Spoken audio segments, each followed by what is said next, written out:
안녕하세요. 굿초이스 가족 여러분. 안녕하세요. 굿초이스 가족 여러분. 안녕하세요. 굿초이스 가족 여러분.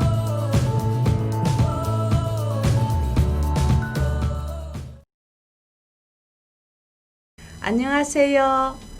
2021년 새해 첫 인사드립니다. 어렵고 힘든 때를 보내면서 그래도 살아남았으니까 올 한 해도 열심히 살아봅시다.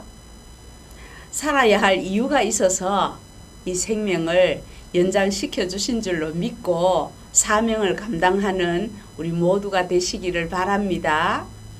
이 땅에서 속히 코로나 바이러스가 사라지면 좋겠고, 또 당파를 떠나서 정치가 안정되면 좋겠고, 무엇보다 비대면 예배가 이제 대면 예배로 성도들이 함께 찬양하고 교제를 나눌 수 있기를 간절히 소망합니다. 매일 매 순간을 감사하면서 주변에 소외된 자 없도록 이타주의로 살다 보면은 생각지도 못했던 좋은 일들이 여러분의 가정에 일어날 줄로 믿습니다. 오늘 말씀의 제목은 창조주를 기억하라입니다. 읽을 말씀은 전도서 12장 11절에서 14절입니다. 지혜자들의 말씀들은 찌르는 채찍들 같고 회중의 스승들의 말씀들은 잘 박힌 못 같으니 다 한 목자가 주신 바이니라. 내 아들아, 또 이것들로부터 경계를 받으라.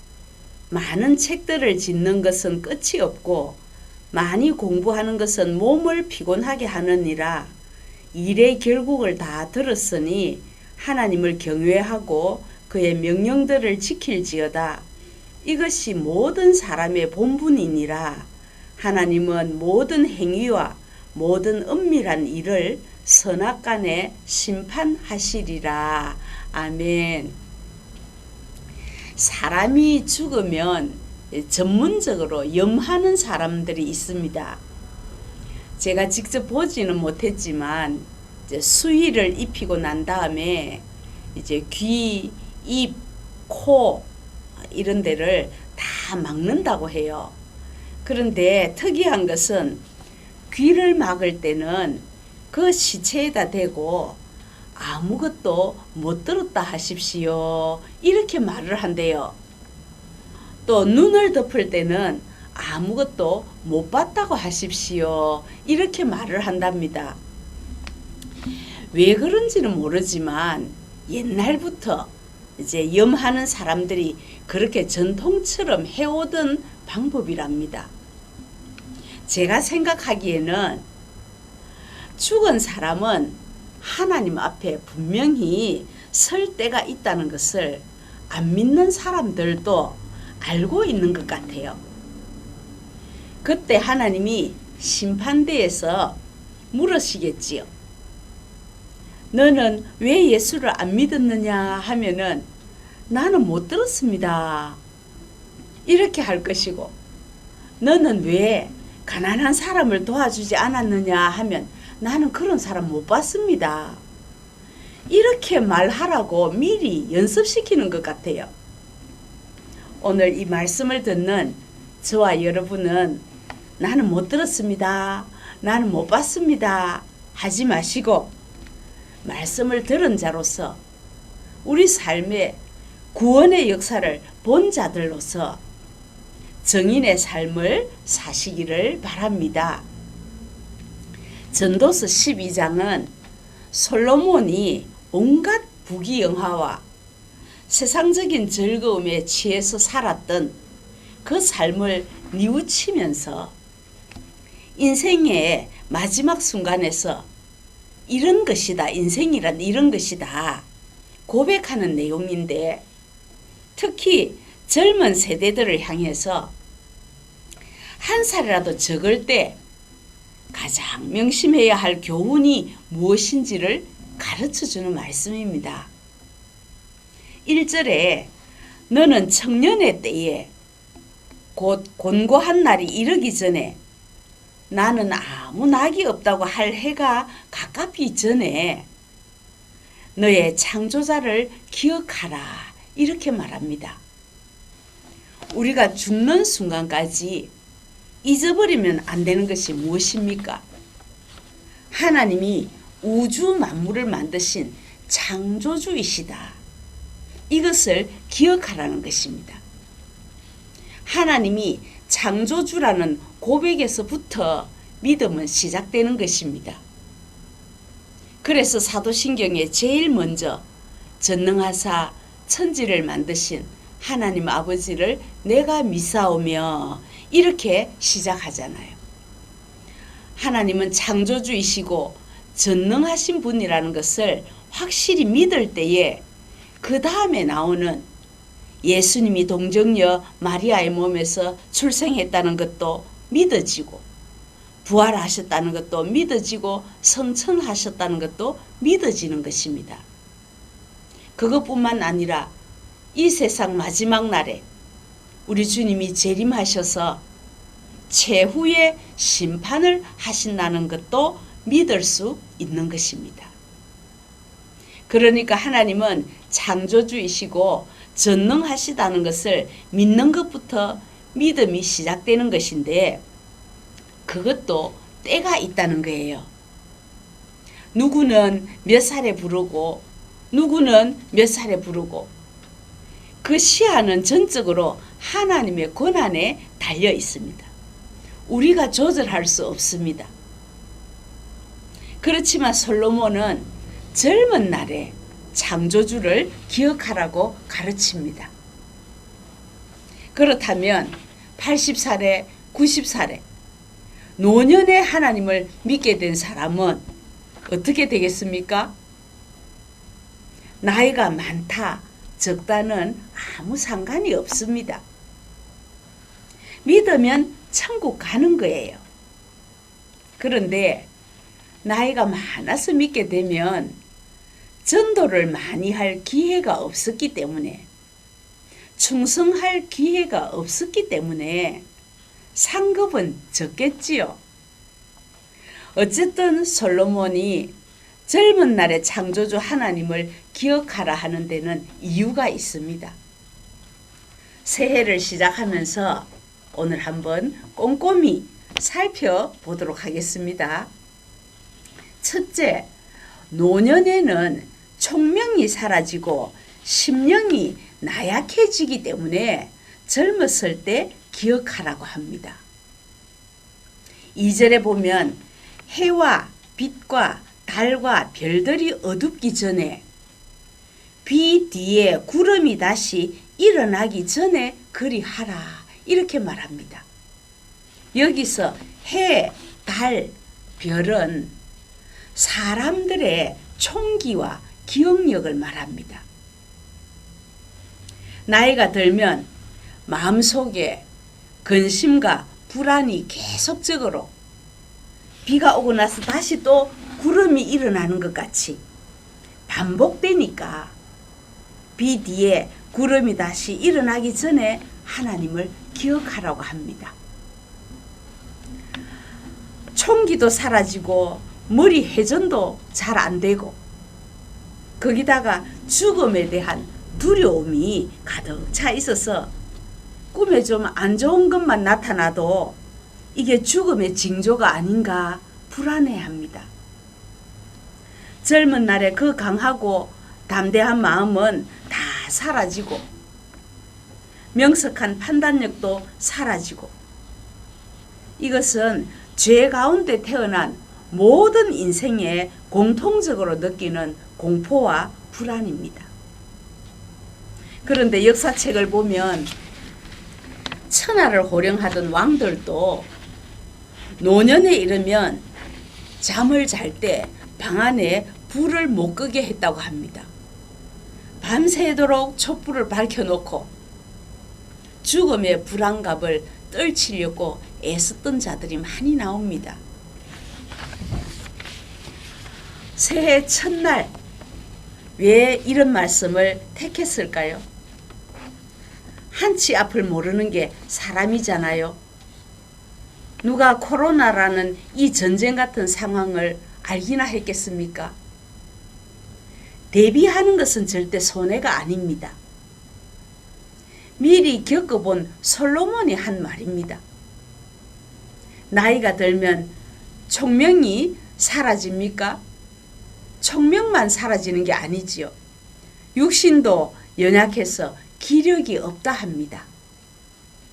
육체적인 노쇠 현상에 대해서 얼마나 자세하게 적어놨는지 이 말씀을 읽는 사람들에게 젊다고 까불지 말고 젊은 기운을 허탄한 일에 쓰지 말고 오직 주님 나라 건설에 사용하라고 권면해 주는 것입니다.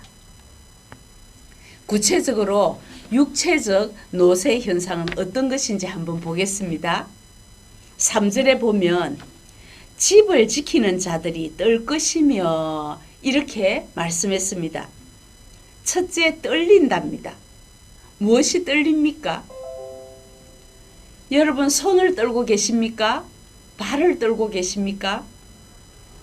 이 말은 가정을 지키고 가족을 보호해야 될 손이고 팔인데 떨려서 제 기능을 발휘하지 못한다는 말입니다. 둘째는 발에 힘이 없어서 구부러진답니다. 몸이.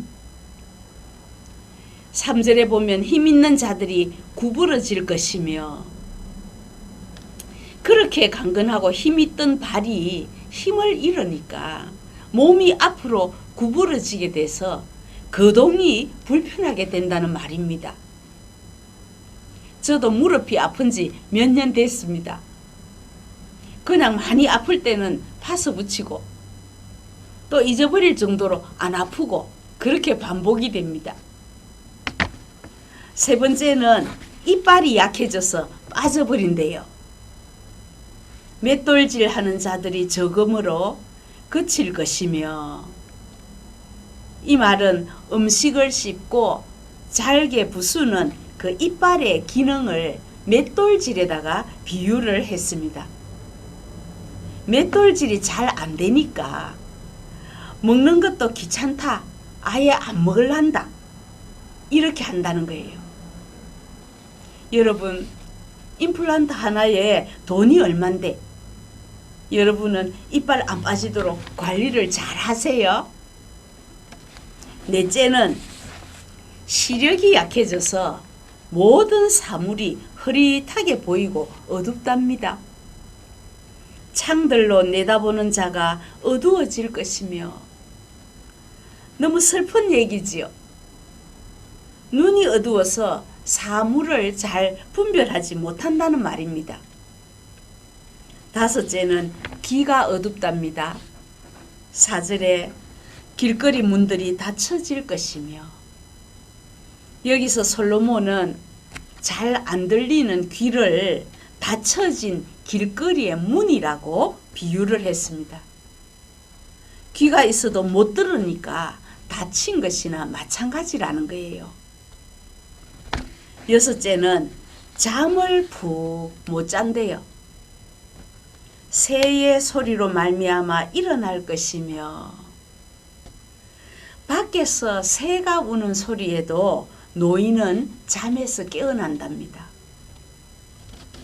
일곱째는 이제 목소리가 약해져서 노래도 못 부르고 노래를 못하니까 즐거움이 없답니다. 음악하는 여자들은 다 쇠하여질 것이며 젊을 때는 높은 음도 잘 올라갔는데 이제는 완전히 한 옥타브 낮춰서 부르는 것도 힘들잖아요. 여덟째는 다리에 힘이 없어 높은 곳을 못 올라가고 장거리 여행도 못 한답니다. 5절에 그런 자들은 높은 곳을 두려워할 것이며 놀랄 것이며 이건 더 이상 설명이 필요가 없지요. 9제는 흰머리가 난답니다. 살구나무가 꽃이 필 것이며 솔로몬은 하얗게 쉰 머리를 살구나무 꽃이라고 비유했습니다. 제 머리는 10년 전부터 살구나무 꽃이 피었습니다. 어떻게 이렇게 잘 비유를 했을까요? 10번째는 소화가 잘 되던 음식도 이제는 소화를 잘 못 시켜서 원기를 잃는다고 합니다. 메뚜기도 짐이 될 것이며 정욕이 그치리니. 제가 요양병원에 가보면 때마다 억지로라도 밥을 드시는 분은 얼굴이 좋은데 코로 죽을 넣는 사람은 얼마 안 있으면 그것도 못 드시고 몸이 앙상하게 마르더라고요. 11번째는 기름이 다 달아버린 등잔에 등불이 서서히 꺼져가는 것처럼 육체의 모든 부분이 서서히 죽음을 향해서 사라져 간다고 합니다. 6절에 언줄이 풀리고 금그릇이 깨지고 항아리가 샘 곁에서 깨지고 바퀴가 우물 위에서 깨지고. 여기서 언줄, 금그릇, 항아리, 바퀴 이거 다 우리 몸 구석구석 오장육부를 말합니다. 늙으면 육신의 구석구석이 점점 꺼져가는 등불과 같고 시들어가는 덜풀과 같습니다. 그러니 젊고 원기 왕성할 때 창조주 여호와를 기억하라는 것입니다. 오늘 말씀의 결론입니다. 하나님을 경외하고 하나님의 명령을 지키라. 왜냐하면 하나님은 인간의 모든 행위와 심지어 엄밀한 일까지도 선악간에 판단하시고 심판하시기 때문입니다. 14절에 하나님은 모든 행위와 모든 엄밀한 일을 선악간에 심판하시리라. 여러분, 이 땅에 태어난 모든 사람은 죽습니다. 그리고 창조주 하나님의 심판대 앞에 서게 됩니다. 여기에는 단 한 사람도 예외가 없습니다. 그래서 솔로몬은 최종적 결론으로 여호와 하나님을 경외하라고 당부합니다. 인생은 원래 여호와 하나님을 경외하고 찬양하기 위해서 창조된 피조물입니다. 그것이 사람의 본분이고 법칙이고 사람이 해야 할 도리입니다. 이 법칙을 거역하고 하나님을 경외하지 않는다는 것은 결국 인간의 도리를 망각한 것입니다. 우리는 심판이 무서워서가 아니라 하나님을 경외하는 것이 사람의 마땅한 도리이기 때문에 순종하는 심정으로 하나님을 경외합시다. 햇볕이 내리쬐는 어느 날에 할머니가 머리에 무거운 짐을 이고 언덕길을 오르고 있었는데 그 옆을 지나가던 택시 기사가 할머니를 보고 멈춰 섭니다. 창문을 내리고는 할머니 차를 태워드릴 테니 어서 타세요. 그러니까 할머니가 아닙니다. 저는 택시 탈 돈이 없으니 그냥 가세요. 할머니 택시비 안 받을 테니까 빨리 타세요. 할머니는 너무 고마워하면서 택시를 탔습니다. 얼마 후에 의자 뒤에서 끙끙대는 소리가 났어요. 택시기사가 뒤를 돌아보니까 할머니가 머리에 그 무거운 짐을 계속 이고 땀을 흘리고 있었습니다. 할머니, 짐을 내려놓지 왜 이고 계십니까? 어서 내려놓으세요. 그러니까 할머니가 하시는 말씀이 차를 태워준 것만도 감사한데 내가 짐까지 내리는 것은 너무 미안해서 그래요. 그러더랍니다.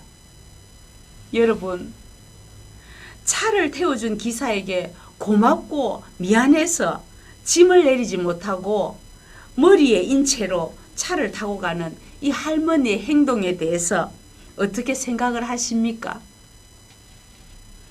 하나님은 이 땅에 예수님을 보내주셔서 우리를 구원해 주셨습니다. 그것이 너무나 감사한데 거기다가 내 어려운 문제까지 부탁하는 것은 미안해서 내가 기도를 못하겠다. 그렇다면은 택시 안에서 짐을 이고 있는 이 할머니와 똑같습니다. 예수님이 우리를 구원해 주신 것은 우리를 책임지신 것입니다. 2021년 가장 먼저 창조주 하나님을 기억하고 모든 문제를 하나님께 다 맡기는 저와 여러분이 되시기를 간절히 바랍니다. 기도하겠습니다. 하나님 아버지, 우리에게 새해를 주셔서 감사합니다. 나이를 한 살 더 먹은 만큼 노쇠한 것이 아니라 기도의 분량이 더 많아지고 사랑해야 할 이웃이 더 많아지는 한 해가 되게 해 주시옵소서. 젊은이들은 더 큰 꿈을 가지고 하나님을 기쁘시게 하며 세상 속의 등불로서 변화의 주역들이 되게 해 주시옵소서. 건강하고 행복한 가정들을 세우게 해 주시옵소서. 주님의 몸된 교회들을 붙들어 주시고 희망과 용기를 주는 말씀으로 충만하도록 인도해 주시옵소서. 예수님 이름으로 기도하옵나이다. 아멘. 감사합니다. 올 한 해도 건강하시고 행복하세요.